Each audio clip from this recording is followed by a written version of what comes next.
Палестинде болып жатқан мұсылман бауырлар жайлы не айтасыз? Алла жеңілдік берсін дейміз оларға. Біздің қолымыздан келетін дұға қылу. Мемлекетіміздің басшысы көмегін берді. Мемлекетіміздің атымыздан биік мінберден олар туралы айтты. Құранды құрметтеу, барлық киелі кітаптарды құрметтеу туралы айтты. Сіз бен біз Палестинадан да жаман жағдай болып жатқан жоқ па не бізде? Әйелдерін ұрып өлтіріп, мұсылман олар кәпірлер өліп жатыр. Кәпірлер өліп жатыр. Біз мұсылманның қолынан өліп жатырмыз. Біз тәрбиелілердің қолынан өліп жатырмыз. Біздің балаларымыз педофилдердің қолынан зорланып жатыр. Жоқ па, жоқ ондай. Қаншама қыздар алданып қалып жатыр. Айуан бауырлардың кесірінен. Бауыр деген, бауырғанда қайтеміз енді. Қаншама әйелдер жылап, отбасы шаңырақ шайқалып отыр. Лудаман болып отыр. Не біздің Палестинадан жағдайымыз жақсы деп отырсыз ба не? Сыртымыз бүтін, ішіміз түтін екен, өтірік па не? Коррупцияңыз анау болса, біреуді мақтай берсек өмір бойы не болады? Қалай дамимыз, қашан ел боламыз біз?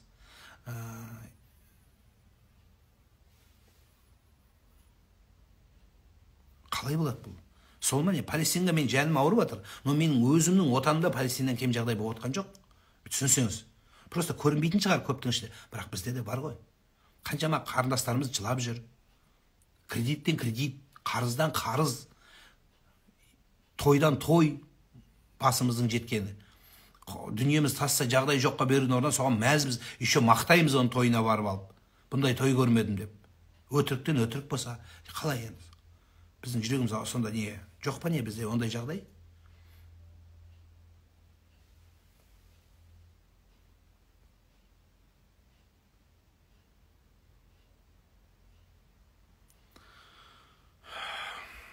Үйде Құран жартысы тұр, жарты Құран басқа үйде. Енді не істесек, сол Құранды қосып қою керек па дейді. Жоқ, сол жарты Құранды сіз оқу керексіз, жарты Құранды үй оқу керек. Сол екеуіңіз кездесесіздер, бұл жарты Құранды оқып бітіреді, екеуіңіз жарты, сол бір-біріңізді ауыстырып алып оқи бересіздер. Сол Құранды қоспай қойыңыздар. Тұра берсін екі жарты болып. Бірақ оқылу керек. Оқылмаса, не то что жарты, пол пайда бермейді. Көп үйде Құран бар. Мынандай Құран бар. Көп үйде аталарынан қалған мынандай Құрандар бар. Не пайда бұдан? Егер бұны оқымасаң, бұл беті ашылмаса, осыған амал қылмасаң, ол Құранның тұрғаннан пайда жоқ. Кейбіреулер осыны бүйтіп тық қоятыны бар бүйтіп. Бүйтіп сүйіп қоятын. Вообще, егер бұны ішіндегісімен жүрмесең, онда оны сүйгеннен пайда жоқ. Ана періштелерде қарап, ты че, бұл анау адам емес ол. Неге? Бұл Құранды сүйіп тұратын адам демейді. Құранды сүйгеннен пайда жоқ. Құранды просто дегеннен пайда жоқ. Сол Құранмен жүрсең, ол сол сүйгендікті көрсетеді. Мысалы, сен біреуді сүйем дейсің, елі әйелің сүйесің. Әйелің сүйесінде жұмысқа барасында бүкіл әйелдің бәрі сүйіп шығасың. Сүйуге жата ма сол? Жатпайды ғой. Солай жан. Екі жақта Құран тұрса, мысалы, ескі Құрандар болады көбінесе. Білем, түсініп тұрмын айтқаныңызда. Жартысы былай түсіп қалған. Мынау ескі Құран міне. Бірнеше жүз ғасырлық. Осы мына Құран жартысы мында кетіп қалған, мына жартысы мында кетіп қалған. Енді екі Құран бір-бірін таппай қиналады дейсіз ба? Вообще қиналмайды. Мына үйде оқыла берсін, мына үйде оқыла берсін. Проблема жоқ. Екі Құран екі жақта тұра берсін. Соң мына оқып болғаннан кейін мына Құранды береді, екеуің ауыстырып оқи беріңдер. Құранның пустой тұруынан пайда жоқ. Үйге Құранды қойып қойғандар бар, ана библиотеканың ішіне, әдемі кіреберіске, сигнализация сияқты үйді қорғап тұрады, қорғамайды.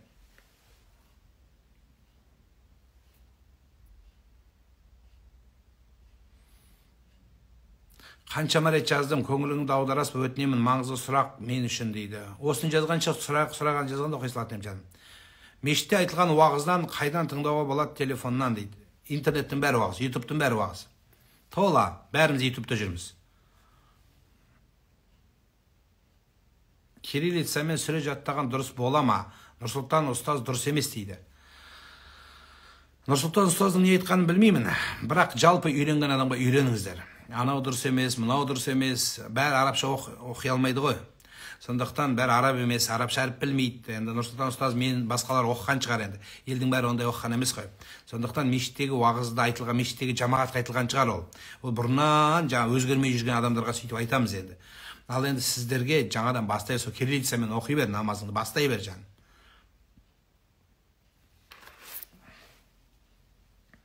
Құмар ойындарға не айтасыз? Қалай тоқтатамыз? Екен, інім кредит алып ойнайды, қоймай жүр дейді. Құранда Алла тағала бұл нәрсені режисун мен амали шайтан, шайтанның ең нәжіс жаман нәрселерден деп айтқан. Фәждәнибуху, осыдан сақтануды бұйырған. Енді адам түсіп кеткен болса, бұны емдеу жолдарына қараймыз. Егер қайтатын мүмкіншілік болса, қайтпайтын мүмкіншілік болса, онда оны қоясыз. Оны менен алыса берудің өмір ол үшін бер. Қазақ дұрыс айтады. Дүние таппайтын еркек болмайды, құрарын айт дейді. Міне осы сөз бізге жеткілікті, қазақтың сөзі. Қайтшы, дүние таппайтын еркек болмайды, құрарын айт дейді. Сол құрайтын сенің әйелің, сенің қарынасың кім үшін сол? Әкел бер, мен үстіме миллионға көйлек кием десе, оған көп ақылы келе жоқ. Аллах жабыстырып киіп алады, санасыз қыз сан қой болады дейді. Қазір сан қойлар көбейіп жатыр ғой, барын бетіне жағып, барын үстіне жаққан. Сол ол үшін істеп жатқан жоқ. Осы балаларыма жеткізсем екен, осылар екеу төртеу болса екен, ауыздары май болса екен, ел жеген бананды жесе екен, ел жеген кивиді жесе екен деген өлген тырмысып таласқан дүние. Сен үшін күрес ол. Сол майдан үшін күрес бол. Негізі еркек күресу керек әйел үшін. Қазір заман басқа болып кетті. Әйелдер күресіп кетті еркек үшін, дүние табу үшін. Не істейді енді? Сондықтан ол жығып алу емес, жаным. Солай деп түсініңіз. Мен өзім солай түсінем. Бұл отбасын сақтаудағы бір алтын қазық деп түсінем. Сол қазыққа бейіп жабысқан сол бейшара әйел. Басым көпшілік солай. Жаназа болған үйде дейді Қарақалпақстанда. Или мәйіт шыққан шам, шырақ жағып тұруы керек дейді. Не үшін? Бұл бұрын болған. Бұл не үшін? Бір үйде шам жанып тұрса, бұл үйде бір нәрсе болып жатыр. Ибрахим пайғамбар туылып жатқан кезде шам жанған үйлерге кіріңдер деген. Сол сияқты шам жанған үй жанып жатыр. Енді бұрында свет жоқ, шам жанып тұрса, сол кезде бұл үйде бірі өліп жатыр, бір нәрсе болып жатыр, ет жеп жатыр, тамақ жеп жатыр, адам жиылып жатыр деген үйде мысалы бір ауылда қараңғы свет жанып тұрса бір үйде. Көрініп тұра ма? Көрініп тұрады. Бұл содан қалған дүние. Қазір 21 ғасырда свет бар шығар, Қарақалпақстанда керек емес. Сол жақта имам дамыларыңызға айтып қойыңыз. Болмаса Ташкентке қарайтын кәтті анау Ұлықбек қары бар, Анвар қары бар, басқа қары екендер көп қой. Солардан сұрап алсын, егер менің қазақтың сөзі аз десе. Негізі шам жағудың қажеті жоқ. Мейлі үйде, мейлі қабірде, мейлі қабірдің ішінде, мейлі қабірді жерлеп болғаннан кейін қырқына дейін. Бұндай әңгіме жоқ. Егер қабірдің іші жарық болсын десеңіздер, артында балалар ынтымақты, бірлікті, Алланы таныған, ғибадат қылған, бауырмашыл, бір-біріне қамқоршы болып, әкелерінің ісін де алға қарай жалғастыру керек. Болды. Сол керегі сол. Сонда әкеңнің басы шам болады. Мен өзбектің дамлыларының бір мысалын келтіріп айтып берейін. Марқұм Фазыл Қарының атана қолда ұстаған шам, бұл екісі риза болса, нема болады, нема ішің бар ғам дейді. Сондықтан атанаң риза болса, не керегі бар шам жағып? Соны тірі кезінде риза қылу керек емес пе еді? Енді өлгеннен шам жағудың ысырап күнәсі болмаса пайдасы жоқ. Құранды тәжвидсіз оқыдық. Ұстаздар, ол деген қатесіз оқимыз деген сөз емес қой. Қате болады деп, күнә арқаламас үшін деп оқимыз ба? Құранды тәжвидпен оқыдық, тәжвид оқыдық ұстаздар. Ол деген қатесіз оқимыз деген сөз. Кіші былай сөзді түсінікті қылып жаш, түсінбедім сөзді. Қазір отбасына жағаласатын адамдар көп. Алыстан келмейді жау. Қайнаған, не енең, тыныштығы жақпайтын осы кісілер шаңырақ шайқалтпайтын. Былай ғой, қазір біз мына етіміз сонша терімізге сыймай қалды, заман біз сөз көтермей қалдық. Мысалы, келін айтып тұрсыз, сонда не, саған сөйлемеу керек па не? Жақсы ойды мен де айтып отырмын. Онда мен де тыңдама. Мен де кейбір сөзім ұнамайды саған. Имам оларға да кейбіреуіне ұнамай жатыр ғой мен сөзім. Бүйткенде бүйтіп жатыр, халал қылып жатыр да бүйтіп жатыр деп. Сол сияқты сөйлемей аузын жауып тастай берейік бәрінің. Сонда бізге ұнайтын адам тыңдасақ, саған ұнайтын адам сөзді қабылдасақ, бұл не болады жаным? Сөйлеу керек. Сөйлесін, сөйтіп ысыласың, сөйтіп пісесің, сөйтіп өмірді түсінесің. Оны істейсің, істемейсің, екінші мәселе. Мына құрметті жас отбасылар, сіздерге қатысты. Сөйлемесін маған сенің мамаң. Неге сөйлемейді? Не аяғың аспаннан салбырап түсті ма? Сенің әке-шешеңе де сөйлеген, сөйлеу керек саған. Сөйлетеміз де біз. Неге? Өйткені сөйлемесе ертең сөйлеуге зар боласың дейді. Сөйлесін, жаным, қайнағаң да сөйлесін. Біз сөзді көтере білейік. Ең жақсы қателестім деген сөз емес, қателеспеу емес, қателескенін түсіну. Сол сияқты сізге сөйлесін, ертең зар болады. Сонда сенің мамаң сөйлеу керек, күйеуіңнің мама сөйлеу керек па саған? Күйеуіңнің мама сөйлемеу керек па не? Сөйлесін, іштен етпей жаман болмайсың жаным. бір ауыз сөз тыңда, сабыр қыл, сонда дұрыс болады. Бізге жағатын сөз айтсаң бәріне жақсы. Еркекке жағу үшін қатындарды әйелдерді тәпит ету керек. Әйелдерге жағу үшін еркектерді аяққа басу керек. Біреуге жағу үшін біреуді боқтау керек. Халыққа жағу үшін өкіметті боқтау керек. Сол дұрыс па не? Ол дұрыс емес ол.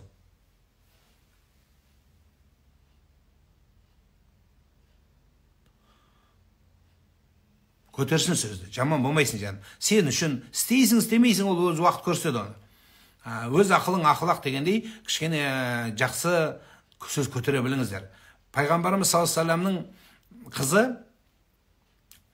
Бибі Айша анамыз бір күні бір моншағын жоғалтып алды. Жоғалтып алды да сахабалардың бәрі іздеді. Іздеді де су жоқ жерге тұрып қалды. Енді дәрет алатын судан су жоқ, ішетін су бар, бітті оның өзі. Су бар, бітті оның өзі. Енді құдықтан құдыққа жүреді ғой бұлар. Сонда жолда пайғамбардың әйелі жоғалтып отыр. Сөйтіп келіп әкесіне айтты дейді Абу Бәкірге. Мейлі сен виноват емессің, вообще виноват емессің. Бірақ саған сөйлепті. Ештеңе етпейді. Өмірде талай сөйлеп жатыр. Маған да сөйлеп жатыр, аузына ақ ит кіріп сөйлеген. Мен не істеп қойдым мысалы оларға? Маған да сөйлеп жатыр. Пайғамбарға да сөйлеген, ата бабаңа да сөйлеген. Сөйлей береді, ауыз солай. Сондықтан соны түсіне біліп, жеңе білу керек. Мен уағыз айтып отырсам, "Ей, нағып отырсың, жұмыс істемейсің ба?" деп аузына ана отыр, аузына келген ақ ит кіріп қой. Не істеймін? Сонымен жағаласайын мен де? Шықшы былай қарай, көрсетейін мен саған. Жүрші бері қарай деп. Сол милық жеткені бола ма? Еш нәрсеге кіріспеңіз. Айтты, болды, хоп, жақсы.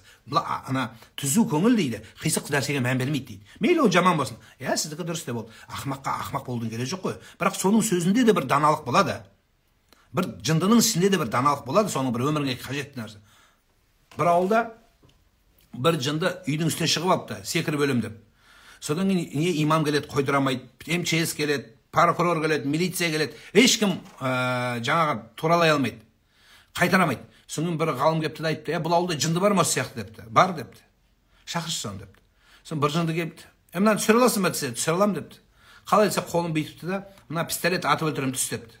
Сөйтсе ана түсіпті. Соны сұрайды, біз ақылды, дені дұрыс адамдар айттық, түспедің. Сен неге мына жындыға түстің десе, бұл жынды депті. Атам десе атады деген екен. Сол сияқты айналайын, сен бауырды бір-біріне қайрамаңдар. Қайнағам сөйледі, анау сөйледі, мына сөйлесін, ештеңе етпейді. Сөйтіп өсесің, сөйтіп тәрбиеленесің, сөйтіп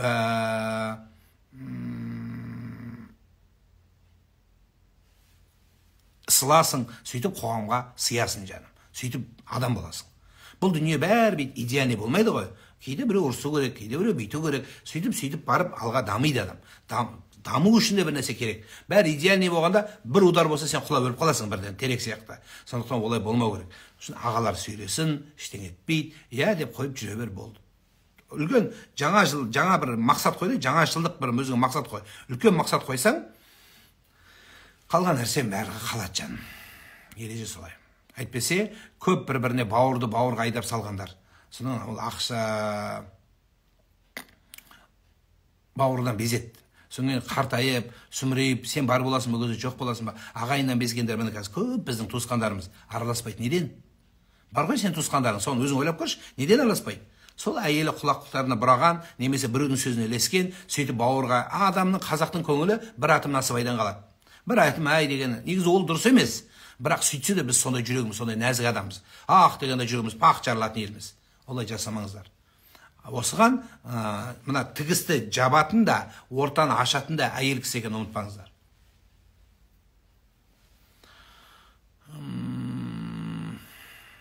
Ассалаумағалейкум. Бесін, ақшам, құптан, намазын, таспихты парыздан кейін бе, әлде сүннеттен кейін бе айтқан дұрыс па? Өзіңіздің жағдайыңызға қарайсыз. Негізі екі түрлі пікір бар. Парыз намаздан кейін де айтқан дұрыс бола береді қалаған уақытта. Кейде былай істеңіз, кейде былай істеңіз.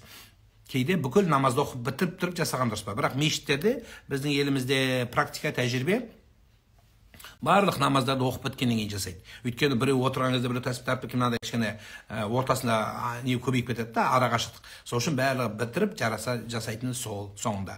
Дұрысы сол. Ал енді өз үйіңізде парыздан кейін асығып кішін қуып келе жатқан жоқ қой. Немесе мешітте өзің оқып қалдың. Сен ешкім қуып келе жатқан жоқ, артынан ешкім тексеріп жатқан жоқ. Сондықтан асықпай оқып алыңыз, содан кейін біраз дұға қылып отырыңыз, Алланы ұлықтаңыз, содан кейін барып тілек айтыңыз, содан кейін қазақ халқына, жалпы мұсылманға, мына жақ Палестина, ана жақ Рохинджа мұсылмандар, мына жақтағы Сизан ұйғырдағы, Суардағы мұсылмандарға, әйтеуір барлық адамға дұға қылыңыз. Осының бәрі жақсы нәрсе. Содан кейін түсінетін жақсы болады.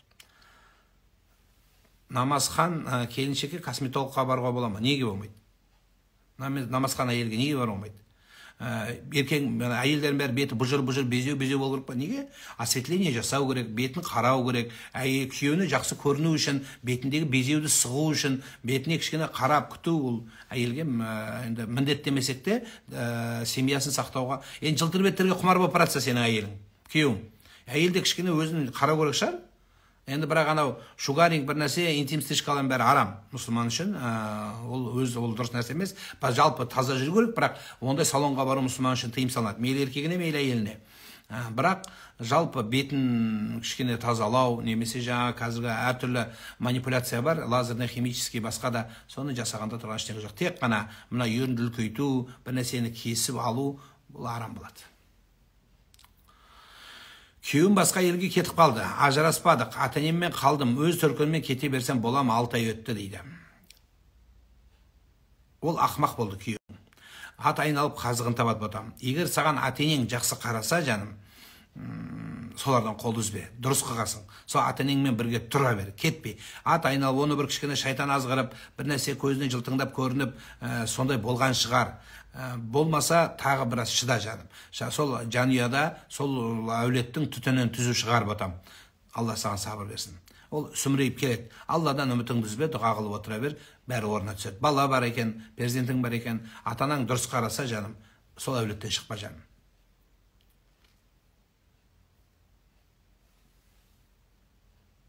Қазақстандағы жемқорлыққа не айтасыз, әлде өтірік па? Жемқорлық деп сен бірінші қазақша сауатты жаз, жаным. Түсініп тұрмын, Қазақстанның азаматы емессің, сондықтан кішкене сондай бағытта жазып жатыр екенсің. Жемқорлық барлық жерде бар. Ол сен тек қана Қазақстан деп Қазақстанды түрпей қойсаң болады. Сен тұрып жатқан мемлекетте де бар. Мен жобасын біліп тұрмын, қай мемлекетте тұрып тұрғаныңды, қай жақтан тұрып жазып жатқаныңды. Сондықтан бұл барлық жерде бар. Жоқ, мемлекет жоқ қазір. Бұның бұл шайтанның кірмеген тесігі қалмады. Сондықтан осымен күресеміз, осымен күресу үшін дініміз бар, салихалы басшыларымыз бар, иншалла келіп жатқан жастар бар, жалындаған, түбі бұл нәрсе жеңіледі. Біз жеңеміз, Құда қаласа. Сондықтан біздің имандылығымыз бұйырса бізді осы нәрседен алып шығады. Бүгін бар нәрсені алға дамымайсақ, дамымаймыз, онда біз біріміз шұқи берсек. Мәселе солай.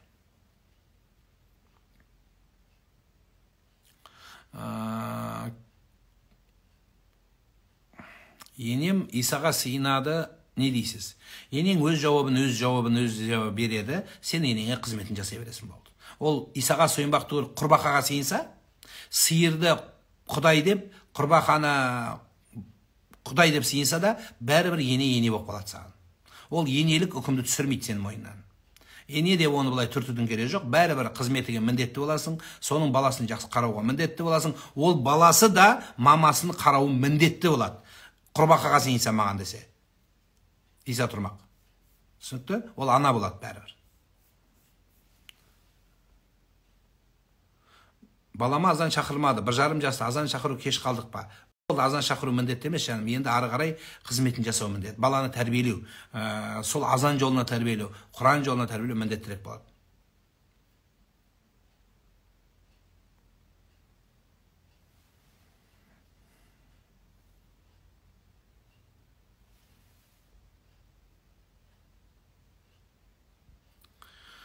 Менің күйеуім кетіп қалған, енеміз қарсы қойып қойды, үйден кетіп қалған, бала шағасын тастап дейді.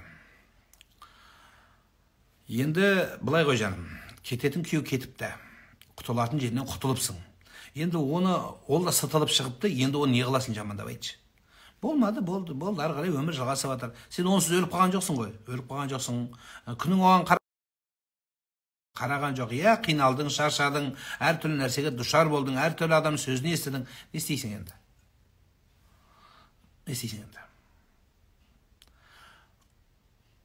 Умраға рассрочка жүрмейді умраға. Қазір сондай амалдар жасап, құрметті қарындастар, мына несіз барып жатқан махрамсыз, одан кейін бар, жаңағы рассрочкамен бару. Бұл не керегі бар, айтыңыздаршы. Қанша рет айттық, қарыз алып, барғаныңызда не қайыр табасыз. Сондықтан сол үйіңізде, жанұяңызда, ата-анаңыздың қасында, күйеулі әйелі болсаң, күйеуің қасында, отбасың қасында болмайсың ба жан? Намаз бастап кете алмай жүрмін, қалай бастасам болады? Мешітке барсаң тез үйренесің. Мешітке барсаң тез үйренесің жаным. Усул фруда. Таң намаз оқымастан шығар, тахаратты таң намаздан алдын, одан кейін қарқышы дәретпен кейін тахарат қылып түсінбедім.